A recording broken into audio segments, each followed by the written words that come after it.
आप लागू करते हैं तो विपक्ष समझा नहीं अभी तक।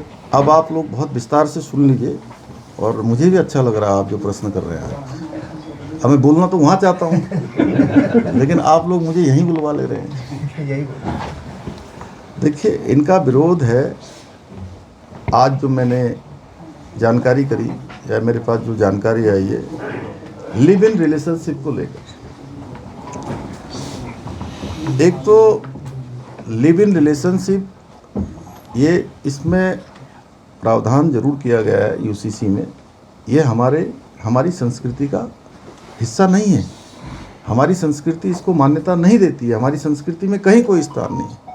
लेकिन हम लोग लोकतांत्रिक मूल्यों पर विश्वास रखने वाले लोग हैं, और देश के अंदर माननीय सुप्रीम कोर्ट में कई बार ये फैसले आए हैं, और लोग रहते आए हैं साथ में।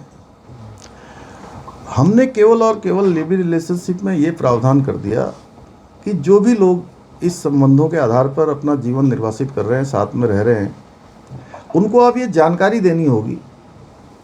उनके माता पिता को जानकारी देनी होगी, हमारे पास भी जानकारी होगी, क्योंकि पिछले सालों के जो बहुत सारे ऐसे प्रकरण आए हैं, इन प्रकरणों में अनेक बार साथ में रहते रहते संबंध शुरू में अच्छे होते हैं, लेकिन बाद में संबंध खराब हो जाते हैं। हिंसा होती है, पुलिस केस होते हैं, कोर्ट कचहरी न्यायालय में मामले जाते हैं।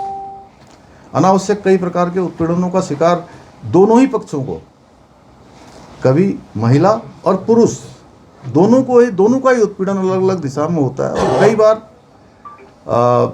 इसमें इतनी हिंसक घटनाएं होती हैं कि जिन माता पिता के बेटे या बेटियां ऐसे संबंधों में रहते हुए उनकी हत्याएं हो जाती हैं। उन माता पिता के पास पूरे जीवन भर रोने के सिवा कोई नहीं बचता है। दिल्ली का एक बहुत चर्चित केस 2022 का, श्रद्धा बालकर और आफताब साथ में रहते रहते संबंध खराब हो गए, और श्रद्धा के टुकड़े टुकड़े काट कर हैवानियत से आफताब ने उसको 300 लीटर के फ्रिज में टुकड़े बना के डाल दिए, और एक एक टुकड़ा करके जंगल में फेंक के आता था। और जो उसका सोशल मीडिया का अकाउंट था, उस सोशल मीडिया के अकाउंट से उसके माता पिता से लगातार कम्युनिकेशन करता था, लगातार बात करता था। बहुत लंबे समय तक पता ही नहीं लगा कि उनकी बेटी अब इस संसार में नहीं है। तो इसलिए हमने प्रावधान किया है कि अब कोई भी इसमें, इसीलिए हमने रजिस्ट्रेशन का प्रावधान किया, इसीलिए हमने जानकारी का प्रावधान किया, उनके माता पिता को जानकारी हो, प्रशासन के पास जानकारी हो कि कोई भी आफताब जैसा हैवान अब किसी बिटिया श्रद्धा के साथ इस प्रकार का कुकृत्य न कर पाए, इस प्रकार का अपराध न कर पाए।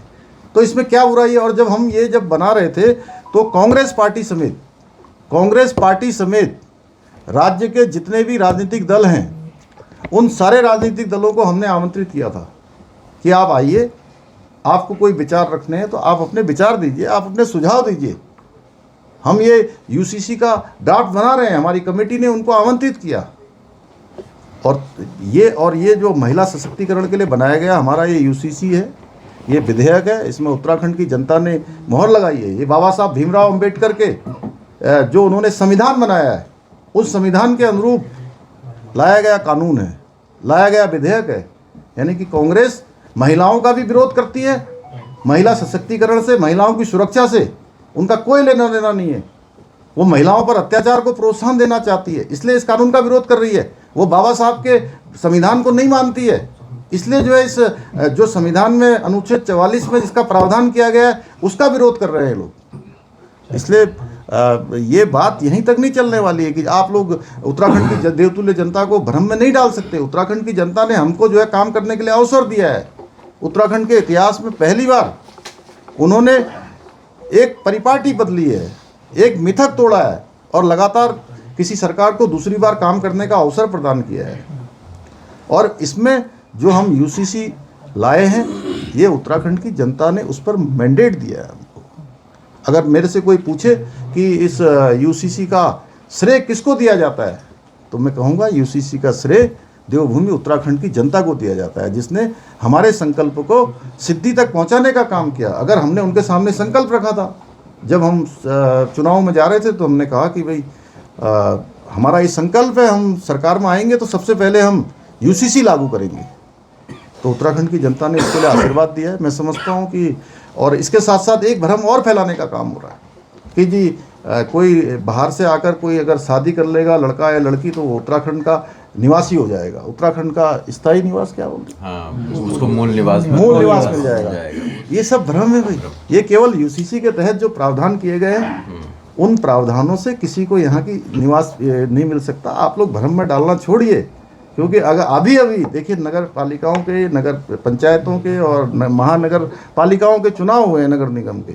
उत्तराखंड की जनता ने आईना दिखाया आपको। आपने कहा कि वहाँ केदारनाथ में ये सेमीफाइनल है जी, सेमीफाइनल में आपको बाहर कर दिया।